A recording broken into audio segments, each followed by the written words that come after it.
അപ്പോൾ ഇന്ന് നമ്മൾ റംദാൻ സ്പെഷ്യൽ കായ്പോളയാണ് ഉണ്ടാക്കുന്നത്, അല്ലെങ്കിൽ പഴംപോള എന്ന് പറയും. അപ്പോൾ അതിന് വേണ്ട സാധനങ്ങൾ എന്തൊക്കെയാണെന്ന് നോക്കാം. അതിന് വേണ്ടിയിട്ട് നേന്ത്രപ്പഴം എടുത്തിട്ടുണ്ട്, അത്യാവശ്യം നന്നായി പഴുത്ത നേന്ത്രപ്പഴം. പിന്നെ കോഴിമുട്ട വേണം, പഞ്ചസാര വേണം, പിന്നെ നാളികേരം ചിരകി വെച്ചിട്ടുണ്ട്, പിന്നെ അണ്ടിപ്പരിപ്പും മുന്തിരിയും വറുത്ത് വെച്ചിട്ടുണ്ട്, പിന്നെ ഒരു ഗ്ലാസ് പാലെടുത്തിട്ടുണ്ട്, നെയ്യ് വേണം. ഇത്രയാണ് സാധനങ്ങൾ വേണ്ടത്. അപ്പം ഇനി നമുക്ക് ഇന്നൊരു 2 നേന്ത്രപ്പഴം മതി. 2 നേന്ത്രപ്പഴം എടുത്തിട്ട് തോല് കളഞ്ഞിട്ട് ഒന്ന് കട്ട് ചെയ്തെടുക്കണം.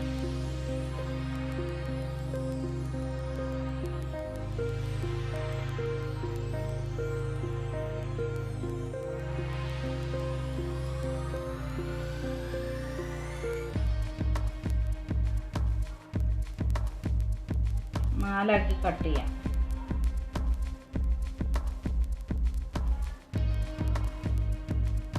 കുറച്ച് ചെറുതാക്കിയിട്ട് ഇങ്ങനെ കട്ട് ചെയ്തോളൂ.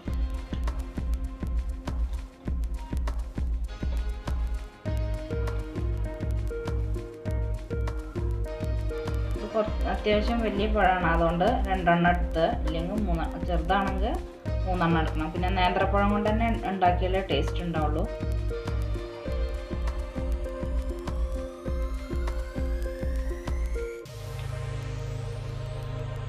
ഇതേപോലെ 2 പഴം നമുക്ക് നുറുക്കിയെടുക്കാം.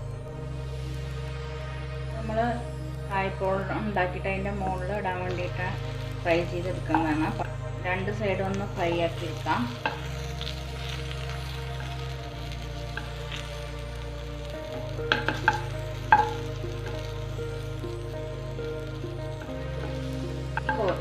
കോരിയിട്ട് മാറ്റി വയ്ക്കാം.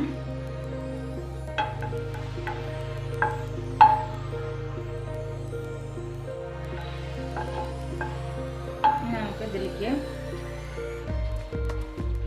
1 സ്പൂൺ നെയ്യും കൂടി ഒഴിച്ചിട്ട്, നമ്മൾ അണ്ടിപ്പരിപ്പും മുന്തിരിയും വറുക്കാനും ഈ പഴം വറുക്കാനും കൂടി 1 സ്പൂൺ ഒഴിച്ചിരുന്നു. 1 സ്പൂണും കൂടി ഒഴിച്ചിട്ട് നമ്മൾ നുറുക്കി വെച്ചിരിക്കുന്ന പഴം ഒന്ന് വഴറ്റിയെടുക്കാം.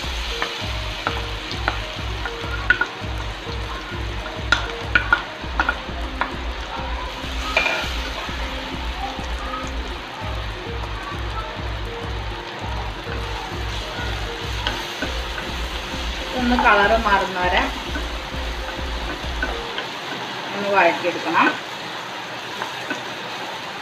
നമുക്ക് ഇതിലേക്ക് ഏലക്കായും പഞ്ചസാരയും കൂടി പൊടിച്ച പൊടിയാണ്, അത് ഒരു 2 സ്പൂൺ ചേർത്ത് കൊടുക്കാം.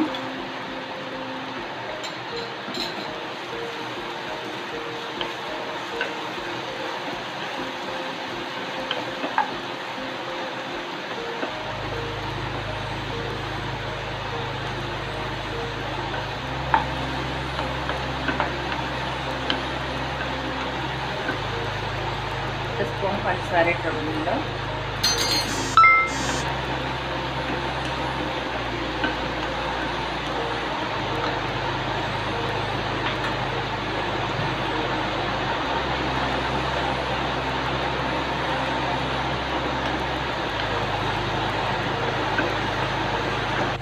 കളറ് മാറി വന്നിട്ടുണ്ട്. നമുക്ക് കുറച്ച് അണ്ടിപ്പരിപ്പ് മുന്തിരി ഇട്ട് കൊടുക്കാം. ഇതിലേക്ക് നമ്മൾ ചിരകി വെച്ചിരിക്കുന്ന നാളികേരം കൂടി ചേർത്തിട്ട് മിക്സ് ചെയ്യാം.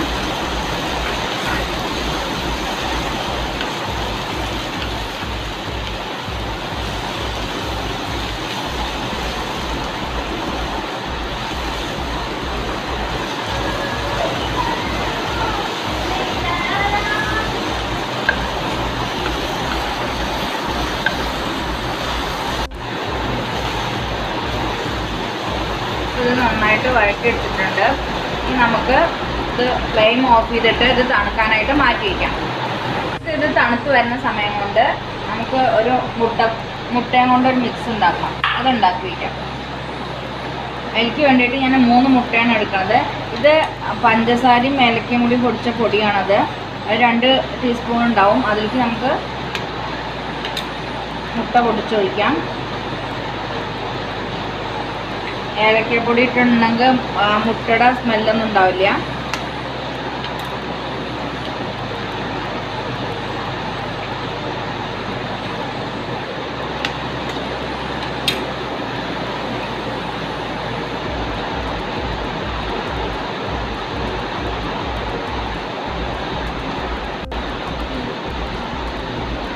ഇതിലേക്ക് ആവശ്യത്തിന് പഞ്ചസാരയും കൂടി ഇട്ട് കൊടുക്കാം. മധുരത്തിന് എത്ര മധുരം വേണമെച്ചാൽ അതിനനുസരിച്ച്. ഒരു 1/2 ഗ്ലാസ് പാലും കൂടി ഒഴിച്ചിട്ട് നന്നായിട്ടൊന്ന് അടിച്ചെടുത്തിട്ട് വരാം. ഇപ്പം നമ്മൾ മുട്ടയും ഏലക്കായും പഞ്ചസാരയും പാലും ഒക്കെ ഒഴിച്ചിട്ടുള്ള മിക്സ് ഇവിടെ റെഡി ആയിട്ടുണ്ട്. ഇതിന് ഒരു ബൗളിലേക്ക് മാറ്റാം.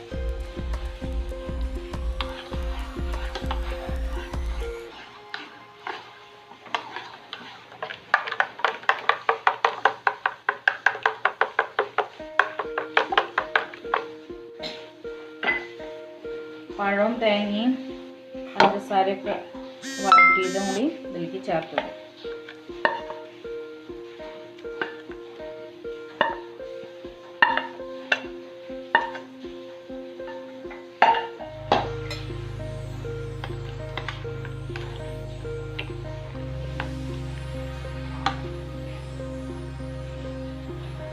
ഇനി നമ്മൾ ഈ മിക്സൊക്കെ പാടെ ഇങ്ങനത്തെ ഒരു പാത്രത്തിലേക്കാണ് മാറ്റുന്നത്. അത് ഇനി ഇങ്ങനത്തെ പാനിലേക്ക് മാറ്റിയാലും കുഴപ്പമില്ല. കുറച്ച് പരന്നിട്ടാവുമെന്ന് മാത്രം. അപ്പം ഇത്തിരി ഉയരത്തിൽ കിട്ടാൻ വേണ്ടിയിട്ട് ഞാൻ ഇങ്ങനത്തെ ഒരു പാത്രമാണ് എടുത്തിരിക്കുന്നത്. അതിലേക്ക് നെയ്യ് ഒഴിച്ചിട്ട് ഒന്ന് എല്ലായിടത്തും ആക്കി കൊടുക്കാം.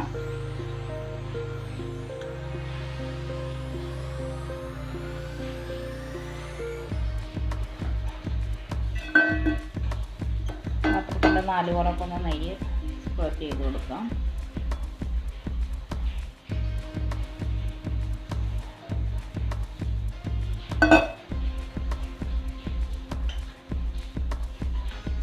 നമുക്ക് ഈ മിക്സ് പാത്രത്തിലേക്ക് ഒഴിച്ചു കൊടുക്കാം.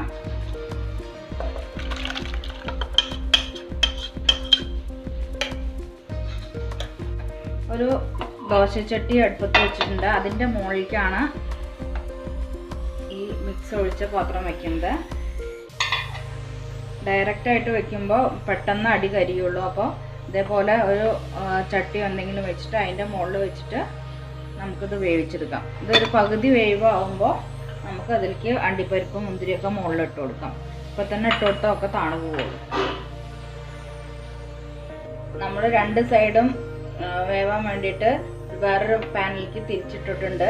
ഇനി ഇത് ഒരു 2-3 മിനിറ്റ് ഇങ്ങനെ വെച്ചിട്ട് നമുക്ക് പ്ലേറ്റിലേക്ക് മാറ്റാം. നമ്മുടെ കായ്പോള റെഡി ആയിട്ടുണ്ട്. അപ്പോൾ എല്ലാവരും ഒന്ന് ഉണ്ടാക്കി നോക്കൂ. ഇഷ്ടമായാൽ ലൈക്ക് ചെയ്യൂ, ഷെയർ ചെയ്യൂ, സബ്സ്ക്രൈബ് ചെയ്യൂ.